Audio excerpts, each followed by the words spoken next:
1938. Olive, dear, I am still enjoying this book and the other two by the same author. I am wishing you to read them, especially this one, and keep them. Many, many nights I have read and reread chapters I liked best. It is the first real understanding of the Bible I have had, and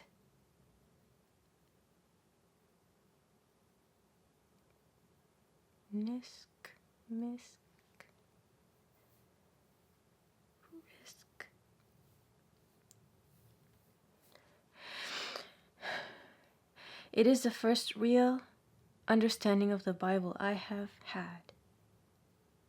I had had such an analysis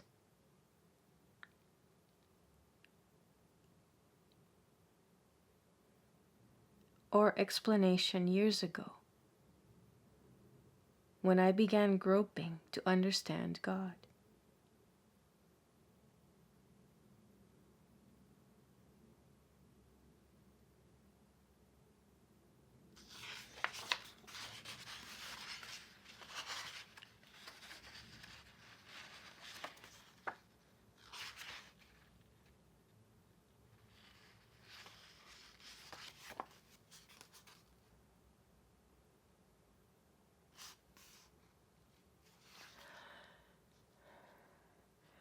Wist ye not that I must be about my Father's business?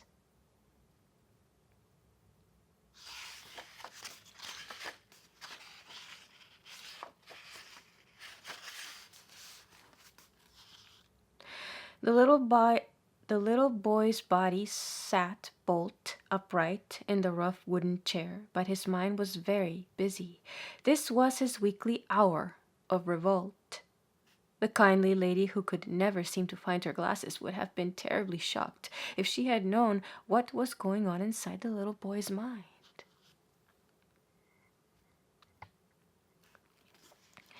You must love Jesus, she said every Sunday, and God. The little boy did not say anything. He was afraid to say anything. He was almost afraid that something would happen to him because of the things he thought. Love God, who was always picking on people for having a good time and sending little boys to hell because they couldn't do better in a world which he had made so hard? Why didn't God take someone his own size? Love Jesus? The little boy looked up at the picture which hung on the Sunday school wall. It showed a pale young man with flabby forearms and a sad expression. The young man had red whiskers. Then the little boy looked across the other wall. There was Daniel, good old Daniel, standing off the lions. The little boy liked Daniel. He liked David too, with the trusty sling that landed a stone square on the forehead of Goliath. And Moses, with his rod and his big brass snake. They were winners, those three. He wondered if David could whip Jeffries. Samson could. Say, that would have been a fight. But Jesus was the Lamb of God. The little boy did not know what that meant, but it sounded like Mary's little lamb. Something for girls. Sissified. Jesus was also meek and lowly, a man of sorrows and acquainted with grief. He went around for 3 years telling people not to do things. Sunday was Jesus' day. It was wrong to feel comfortable or laugh on Sunday. The little boy was glad when the superintendent thumped the bell and announced, "We will now sing the closing hymn." One more bad hour was over. For 1 more week, the little boy had got rid of Jesus. Years went by and the boy grew up and became a businessman. He began to wonder about Jesus. He said to himself, only strong, magnetic men inspire great enthusiasm and build great organizations. Yet Jesus built the greatest organization of all. It is extraordinary. The more sermons the man heard and the more books he read, the more mystified he became. One day he decided to wipe his mind clean of books and sermons. He said, I will read what the men who knew Jesus personally said about him. I will read about him as though he were a new historical character about whom I had never heard anything at all. The man was amazed. A physical weakling? Where did they get that idea? Jesus pushed a plane and swung an adze. He was a successful carpenter. He slept outdoors and spent his days walking around his favorite lake. His muscles were strong, that when he drove the money changers out, nobody dared to oppose him. A killjoy, he was the most popular dinner guest in Jerusalem. The criticism which proper people made was that he spent too much time with publicans and sinners, very good fellows on the whole, the man thought, and enjoyed society too much. They called him a wine bibber and a gluttonous man. A failure, he picked up 12 men from the bottom ranks of business and forged them into an organization that conquered the world. When the man had finished his reading, he exclaimed, "This is a man nobody knows." Someday, said he, someone will write a book about Jesus. Every businessman will read it and send it to his partners and his salesmen. For it will tell the story of the founder of modern business. So the man waited for someone to write the book, but no one did. Instead, more books were published about the Lamb of God, who was weak and unhappy and glad to die. The man became impatient. One day he said, I believe I will try to write that book myself. And he did.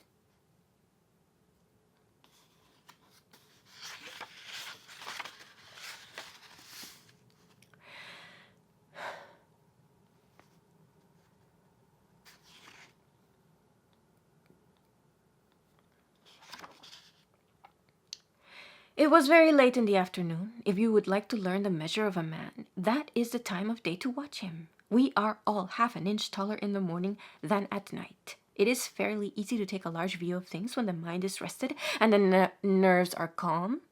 But the day is a steady drain of small annoyances, and the difference in the size of men becomes hourly more apparent. The little man loses his temper, the big man takes a firmer hold.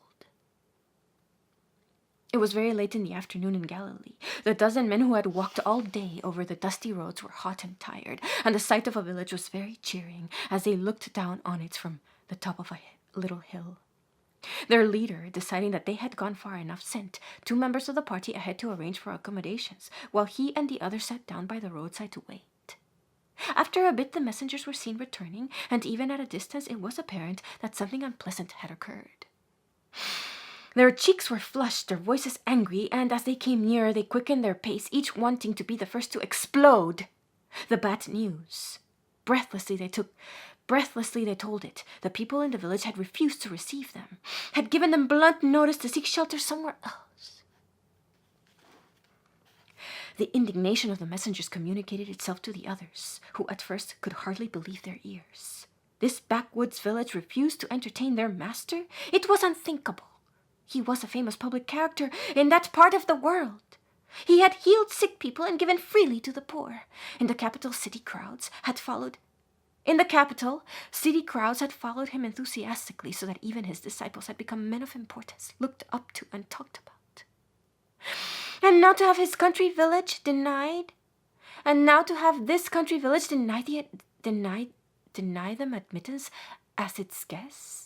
Lord, these people are insufferable, one of them cried. Let us call down fire from heaven and consume them. The others joined in with enthusiasm. Fire from heaven, that was the idea. Make them smart for their boorishness. Show them that they can't affront us with impunity. Come, Lord, the fire! There are times when nothing a man can say is nearly so powerful as saying nothing. Every executive knows that instinctively. Every executive knows that instinctively. To argue brings him down to the level of those with whom he argues. Silence convicts them of their folly. They wish they had not spoken so quickly. They wonder what he thinks. The lips of Jesus tightened. His fine features showed the strain of the preceding weeks, and in his eyes there was a foreshadowing of the more bitter weeks to come. He needed that night's rest, but he said not a word. Quietly he gathered up his garments and started on, his outraged companions following. It is easy to imagine his keen disappointment. Oh, easy to imagine. Easy. He had been working with them for 3 years. Would they never catch a true vision of what he was about? He had so little time, and they were constantly wasting his time. He had come to save mankind, and they wanted him to gratify his personal resentment by burning up a village. Down the hot road they trailed after him, awed by his silence, vaguely conscious that they had failed again to measure up. And they went to another village, says the narrative. Nothing more. No debate, no bitterness, no futile conversation. In the mind of Jesus, the thing was too small for comment. In a world where so much must be done and done quickly, the memory could not afford to be burdened with a petty slight. And they went to another village. 1800 years later, an important man left the White House in Washington for the War Office with a letter from the President to the Secretary of War. In a very few minutes, he was back in the White House again, bursting with indignation. The President looked up in mild surprise. "Did you give the message to Stanton?" he asked. The other man nodded, too angry for words. "What did he do?" "He tore it up," exclaimed the outraged citizen, "and what's more, sir, he said you are a fool." The President rose slowly from the desk, stretching his long frame to its full height and regarding the wrath of the other with a quizzical glance. "Did Stanton call me that?" he asked. "He did, sir, and repeated it." "Well," said the President with a dry laugh, "I reckon it must be true then, because Stanton is generally right." The angry gentleman waited for the storm to break, but nothing happened. Abraham Lincoln turned quietly to his desk and went on with his work. It was not the first time that he had been rebuffed. In the early months of the war, when every messenger brought bad news and no one in Washington knew at what hour the soldiers of Lee might appear at the outskirts, he had gone to call on General McClellan, taking a member of the cabinet with him. Official etiquette prescribes that the president shall not visit a citizen, but the times were too tense for etiquette. He wanted first-hand news from the only man who could give it. The general was out, and for an hour they waited in the deserted parlor. They heard his voice at last in the hall and supposed, of course, that he would come in at once. But the young Napoleon was too filled with his own importance. Without so much as a word of greeting, he brushed by and proceeded on his haughty way upstairs. 10 minutes passed, 15, half an hour. They sent a servant to remind him that the president was still waiting. Obviously shocked and embarrassed, the man returned. The general was too tired for a conference. He said he had undressed and gone to bed.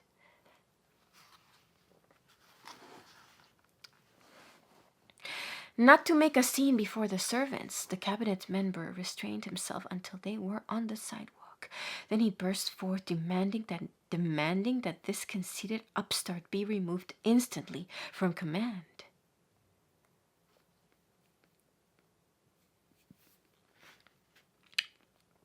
Lincoln laid a soothing hand on the other's shoulder. There, he said with his deep, sad smile. "I will hold McClellan's horse, if only he will bring us victories." Other leaders in history have had that superiority to personal resentment and small annoyances, which is one of the surest signs of greatness. But Jesus infinitely surpasses all. He knew that pettiness brings its own punishment. The law of compensation operates inexorably to reward and afflict us by and through ourselves. The man who is mean only to himself. The village that had refused to admit him required no fire. It was already dealt with. No miracles were performed in that village. No sick were healed, no hungry were fed, no poor received the message of encouragement and inspiration. That was the penalty for its boorishness. As for him, he forgot the incident immediately. He had work to do. Theology has spoiled the thrill of his life. by assuming that he knew everything from the beginning, that his 3 years of public work were a kind of dress rehearsal, with no real problems or crises. What interest would there be in such a life? What inspiration? You who read these pages have your own creed concerning him. I have mine. Let us forget all creed for the time being and take the story just as the simple narratives give it. A poor boy, growing up in a peasant family, working in a carpenter's shop, gradually feeling his powers expanding, beginning to have an influence over his neighbors, recruiting a few followers, suffering disappointments and reverses, finally death. Yet building so solidly and well that death was only the beginning of his influence. Stripped of all dogma, this is the grandest achievement story of all. In the pages of this little book, let us treat it as such. If, in doing so, we are criticized for overemphasizing the human side of his character, we shall have the satisfaction of knowing that our overemphasis tends a little to offset the very great overemphasis which has been exerted on the other side. Books and books and books have been written about him as the Son of God. Surely we have a reverent right to remember that his favorite title for himself was the Son of Man.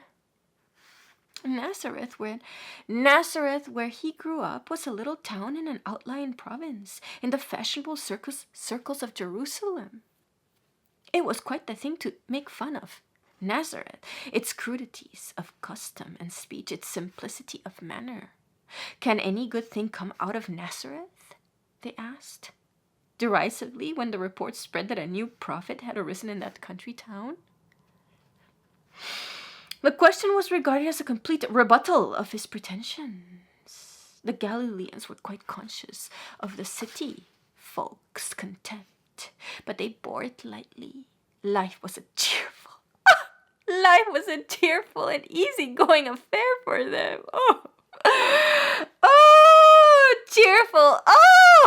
Cheerful and easygoing. The sun shone almost every day.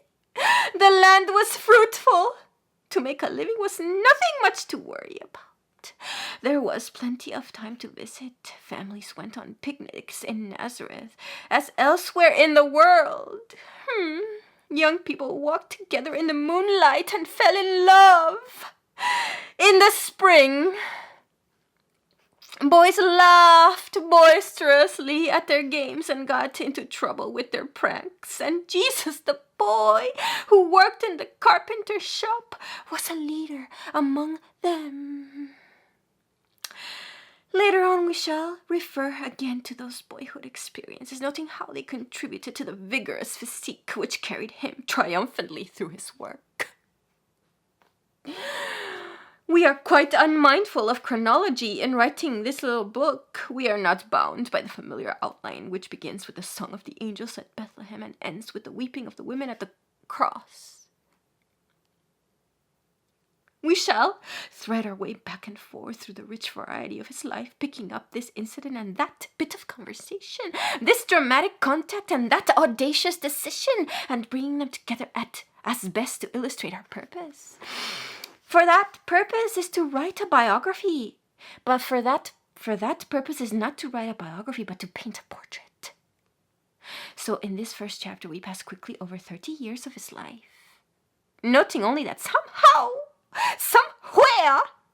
there occurred in those years the eternal miracle, the awakening of the inner consciousness of power. Somehow, somewhere,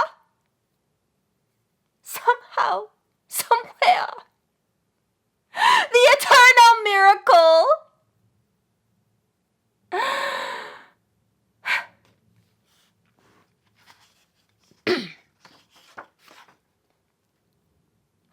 In New York, one day a luncheon was tendered by a gathering of distinguished gentlemen to David Lloyd George. There were perhaps 200 at the tables. The food was good and the speeches were impressive, but what stirred one's imagination was a study of the men at the speaker's table. There they were, some of the most influential citizens of the present-day world. And who were they? At one end, an international financier, The son of a poor country parson? Beside him, a great newspaper proprietor. He came from a tiny town in Maine and landed in New York with less than $100. A little farther along, the president of a worldwide press association. A copy boy in a country newspaper office. And in the center, the boy who grew up in the poverty of an obscure Welsh village and became the commanding statesman of the British Empire in the greatest crisis of history.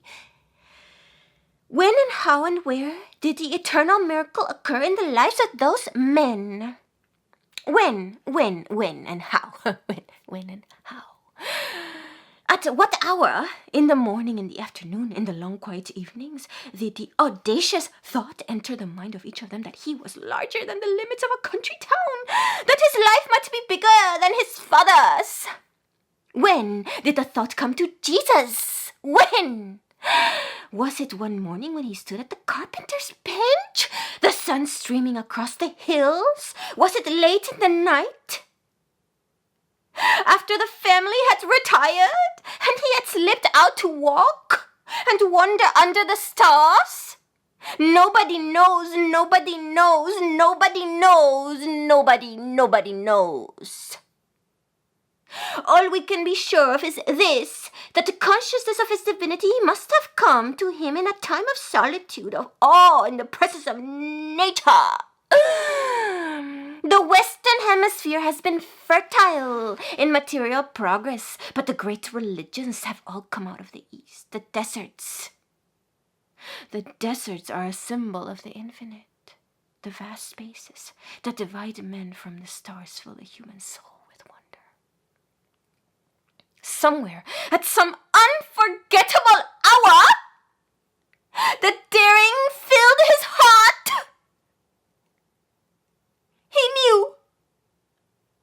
He knew that he was bigger than Nazareth.